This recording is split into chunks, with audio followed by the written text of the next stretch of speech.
Hello students, I am doctor Vinod Kamle. ये जो question है terms and condition for acceptance of deposit, ये हमारा कंटिन्यूएशन में क्वेश्चन है। मतलब टोटल यहाँ पे 20 पॉइंट्स है, इसके लिए मैंने इसको 10 पॉइंट्स में डिवाइड किया है। सो पहले जो 10 पॉइंट्स है वो मैंने आपको पहले वीडियो के अंदर एक्सप्लेन किया हुआ है, और बाकी के जो 10 पॉइंट्स है वो अभी हम लोग इस वीडियो के अंदर डिस्कस करेंगे। नाउ सबसे पहला पॉइंट है डिपॉजिट इंश्योरेंस। जब कंपनी डिपॉजिट एक्सेप्ट करती है तभी इंश्योरेंस लेना जरूरी होता है। अभी इंश्योरेंस कौन से केस में लेना जरूरी होता है? जब डिपॉजिट या उसका इंटरेस्ट अमाउंट जो है वो 20,000 से ज्यादा होता है तभी इंश्योरेंस लेना पड़ता है। और इंश्योरेंस आपको पता है कि आपका जो रिस्क होता है वो रिस्क को कम करने का काम करता है। तो आपको ये लिमिट याद रखना है कि 20,000 अगर आपका डिपॉजिट और इंटरेस्ट इसका अमाउंट ज्यादा होता है तो इंश्योरेंस लेना पड़ता है। ये आपको ऑब्जेक्टिव में आ सकता है। अब ये इंश्योरेंस कब लेना रहता है? तो जब कंपनी डिपॉजिट का सर्कुलर या एडवर्टीजमेंट इश्यू करने वाली रहती है उसके 30 दिन पहले ही ये डिपॉजिट लेना जरूरी होता है। तो इस तरीके से आप लोगों को डिपॉजिट इंश्योरेंस के बारे में याद रखना है। सेकेंड है obtaining credit rating. Now credit rating, आपको पता है कि जो क्रेडिट रेटिंग एजेंसीज होती है वो कंपनी की कुछ चीजों को एनालाइज करती है और उसके बाद में कंपनी को रेटिंग देती है। जैसे क्या क्या चीजों को एनालाइज किया जाता है? तो कंपनी का नेटवर्थ कितना है। नो, नेटवर्थ मतलब क्या होता है कि कंपनी का पेड अप शेयर कैपिटल और कंपनी का फ्री रिजर्व कितना है, ये दोनों के टोटल को हम लोग बोलते हैं नेटवर्थ, जो हमने पहले भी देखा हुआ है। दूसरा, कंपनी की लिक्विडिटी पोजीशन कितनी है। कंपनी को अगर सडनली कैश की जरूरत लगेगी तो वो कंपनी अरेंज कर पाएगी क्या, उसको बोलते हैं लिक्विडिटी पोजीशन।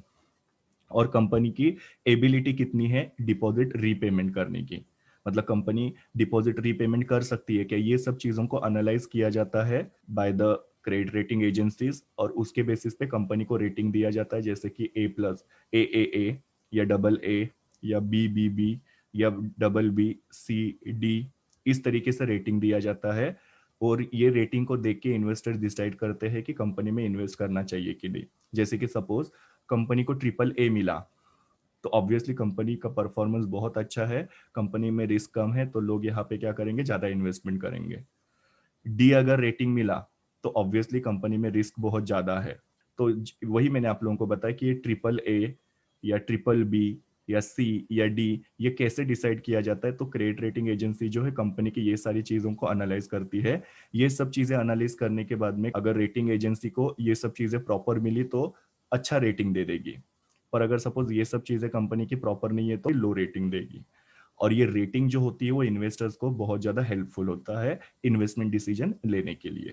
और जो भी रेटिंग कंपनी को मिलता है वो रेटिंग क्या करना पड़ता है, सर्कुलर या एडवर्टीजमेंट के अंदर मेंशन करना जरूरी होता है, जो मैंने आपको पहले वीडियो के अंदर दिखाया था, एक एडवर्टीजमेंट जिसके अंदर ये रेटिंग जो था वो मेंशन किया गया था। नाउ ये रेटिंग जो होता है वो हर साल करवाना पड़ता है। सो ये कंटिन्यूअस प्रोसेस रहता है। नेक्स्ट वाला है open deposit repayment reserve account. Now company को क्या करना पड़ता है कि ये जो डिपॉजिटर से पैसा लिया हुआ है ये कुछ सालों के बाद में वापस करना है। तो सडनली कंपनी के पास पैसा नहीं आएगा, तो कंपनी को क्या करना पड़ता है, हर साल थोड़ा थोड़ा पैसा एक अलग अकाउंट खोलना पड़ता है जिसको बोलते हैं डिपॉजिट रीपेमेंट रिजर्व अकाउंट, जिसके अंदर ये पैसा डिपॉजिट करना पड़ता है ताकि जब भी ये डिपॉजिट मैच्योर्ड हो जाए कंपनी वो डिपॉजिट होल्डर का पैसा टाइम पे वापस कर पाए। सो कंपनी को जो भी प्रॉफिट होता है उसका कुछ हिस्सा कंपनी क्या करती है, इस अकाउंट के अंदर डिपॉजिट करती है। और ये अकाउंट जो होता है वो एक किसी भी शेड्यूल बैंक के अंदर खोला जा सकता है। अभी कितना पैसा ये अकाउंट के अंदर रखना पड़ता है? तो 15% इतना पैसा जो होता है वो ये अकाउंट के अंदर डिपॉजिट करना पड़ता है। कभी करना पड़ता है? तो हर साल 30 अप्रैल के पहले 15% तक का जो अमाउंट होता है तुम्हारे, मतलब डिपॉजिट का जो भी अमाउंट होगा, जैसे कि 100 रुपए आपका डिपॉजिट है तो 100 रुपए का 15% कितना हो गया, 15 रुपीज। उतना पैसा आप लोगों को हर साल 30 अप्रैल के पहले ये अकाउंट के अंदर डिपॉजिट करना पड़ता है। ये जो हम लोग ने डिपॉजिट रिजर्व अकाउंट क्रिएट किया हुआ है, इस अकाउंट का जो अमाउंट है वो सिर्फ और सिर्फ डिपॉजिट जिनसे हमने लिया है उनका रीपेमेंट करने के लिए यूज किया जा सकता है, किसी और पर्पस के लिए उसको यूज नहीं किया जा सकता है। जैसे कि कंपनी को सडनली किसी चीज के लिए पैसे की जरूरत पड़ी, जैसे वर्कर्स का सैलरी है, रेंट पे करना है, रॉ मटेरियल परचेस करना है, तो उसके लिए ये पैसा यूज नहीं किया जा सकता। ये पैसा सिर्फ और सिर्फ डिपॉजिटर्स का पैसा रीपे करने के लिए यूज किया जा सकता है ना। यहाँ पे कुछ एक नोट दिया हुआ है कि पॉइंट नंबर 8 A और B जो डिपॉजिट एडवर्टीजमेंट और सर्कुलर के बारे में है, जो आप पहले वीडियो के अंदर देख सकते हो। पॉइंट नंबर 10 जो डिपॉजिट ट्रस्टीज के बारे में है। और पॉइंट नंबर 13 जो डिपॉजिट रीपेमेंट रिजर्व अकाउंट के बारे में है। ये 3 पॉइंट जो है वो प्राइवेट कंपनी के लिए एप्लीकेबल नहीं है। ये एक चीज आपको यहाँ पे याद रखना है। मतलब ये सिर्फ और सिर्फ दूसरे जो है पब्लिक कंपनीज वगैरह उनके लिए एप्लीकेबल है, प्राइवेट कंपनीज के लिए ये पॉइंट एप्लीकेबल नहीं है। Next, deposit receipt. Deposit receipt का मतलब क्या होता है कि कंपनी ने डिपॉजिटर से पैसा लिया है तो उसका प्रूफ क्या, तो उसका प्रूफ होता है डिपॉजिट रिसिट। मतलब जब कंपनी डिपॉजिट एक्सेप्ट करती है तो 21 दिनों के अंदर कंपनी को क्या करना पड़ता है, ये डिपॉजिट रिसिट जो है वो डिपॉजिटर को इशू करना पड़ता है। ये डिपॉजिट रिसिट जो होता है एक प्रूफ होता है कि कंपनी ने पर्टिकुलर पर्सन से डिपॉजिट लिया हुआ है करके। और जिस दिन आपका डिपॉजिट मैच्योर्ड होता है आप लोग ये रिसिट कंपनी को वापस करते हैं और कंपनी आपका डिपॉजिट आपको वापस करती है विद इंटरेस्ट। सो 21 डेज का टाइम पीरियड होता है। जिस दिन आपने डिपॉजिट किया कंपनी के अंदर या आपका चेक क्लियर हो गया उसके 21 दिनों के अंदर ये डिपॉजिट रिसिट मिलना चाहिए। ये डिपॉजिट रिसिट जो होता है उसके ऊपर बोर्ड ऑफ डायरेक्टर्स का सिग्नेचर होता है। और क्या क्या डिटेल होता है डिपॉजिट रिसिट के अंदर, तो सारे बेसिक डिटेल, जैसे डिपॉजिटर का नाम और एड्रेस क्या है वो लिखा रहता है, कितना डिपॉजिट किया है वो अमाउंट मेंशन किया रहता है, रेट ऑफ इंटरेस्ट कितना है पेएबल वो उसके अंदर मेंशन किया रहता है, और मेच्योरिटी कौन से दिन पे ये डिपॉजिट जो है वो मैच्योर्ड हो जाएगा वो उसके ऊपर लिखा रहता है। तो इस तरीके से डिपॉजिट रिसिट जो होती है वो डिपॉजिटर को मिलना चाहिए। नेक्स्ट है रजिस्टर ऑफ डिपॉजिट। जैसे शेयर होल्डर्स का रजिस्टर बनता है, डिबेंचर होल्डर्स का रजिस्टर बनता है, वैसे ही डिपॉजिटर जो होता है उनका भी रजिस्टर बनाया जाता है। और ये रजिस्टर्ड जो होता है वो कंपनी का जो रजिस्टर्ड ऑफिस है वहां पे इसको रखा जाता है। इसके अंदर सारे डिटेल लिखे रहते हैं जो मैंने आपको बताया कि रिसिट के अंदर भी लिखा रहता है, name and address of the depositor, कितना अमाउंट डिपॉजिट किया है, रेट ऑफ इंटरेस्ट कितना है, कब मैच्योर होगा, so every possible detail is return into the register. और ये रजिस्टर मेंटेन करना कंपलसरी होता है। और ये डिटेल कब लिखी जाती है रजिस्टर के अंदर, तो डिपॉजिटर को वो जो डिपॉजिट रिसिट है वो इशू करने के बाद में 7 दिनों के अंदर रजिस्टर के अंदर सारे डिटेल लिखने पड़ते हैं। नेक्स्ट है return of deposit. Now return का मतलब होता है स्टेटमेंट। जैसे मैंने शेयर्स के केस में, डिबेंचर के केस में भी आप लोगों को बताया था, return of share, return of debenture. मतलब जब भी कंपनी किसी के पास से पैसा लेती है तो उसका एक स्टेटमेंट कंपनी को क्या करना पड़ता है, रजिस्ट्रार को सबमिट करना पड़ता है, और रजिस्ट्रार के रजिस्ट्रार को पता चलेगी कंपनी ने कितना पैसा लिया है करके। और ये जो रिटर्न होता है या ये जो स्टेटमेंट होता है वो हर साल के 30 जून के पहले रजिस्ट्रार को सबमिट करना कंपलसरी होता है। तो यहाँ पे भी डिपॉजिट में कंपनी क्या कर रही है, कंपनी पब्लिक के पास से या कंपनी के जो डायरेक्टर्स है उनके पास से डिपॉजिट ले रही है, तो कितना पैसा लिया हुआ है उसका पूरा स्टेटमेंट ऐसे बना के 30 अप्रैल हर साल रजिस्ट्रार ऑफ कंपनीज के पास वो सबमिट करना पड़ता है। और ये कब तक के लिए रहेगा, हर साल का 31 मार्च। नो 31 मार्च क्यों, बिकॉज आपको पता है 31 मार्च को आपका फाइनेंशियल ईयर खत्म होता है। सो 1 अप्रैल से 31 मार्च तक आपने कितना पब्लिक डिपॉजिट लिया या कितना आपने डायरेक्टर से डिपॉजिट लिया, वो साल खत्म होने के बाद में 30 जून के पहले रजिस्ट्रार को सबमिट करना जरूरी होता है। नेक्स्ट है इंटरेस्ट। मतलब यहाँ पे इंटरेस्ट के 3 चीजों के बारे में लिखना है कि कंपनी कितना इंटरेस्ट डिपॉजिटर को पे करती है, और अगर सपोज डिपॉजिटर पहले ही पैसा निकालता है तो कंपनी कितना उसको पेनल्टी लगाती है। और तीसरी केस है कि कंपनी ने अगर डिपॉजिट का जो पैसा है वो वापस नहीं किया तो क्या होता है। ऐसे 3 चीजों में ये पॉइंट को हमको पढ़ना है।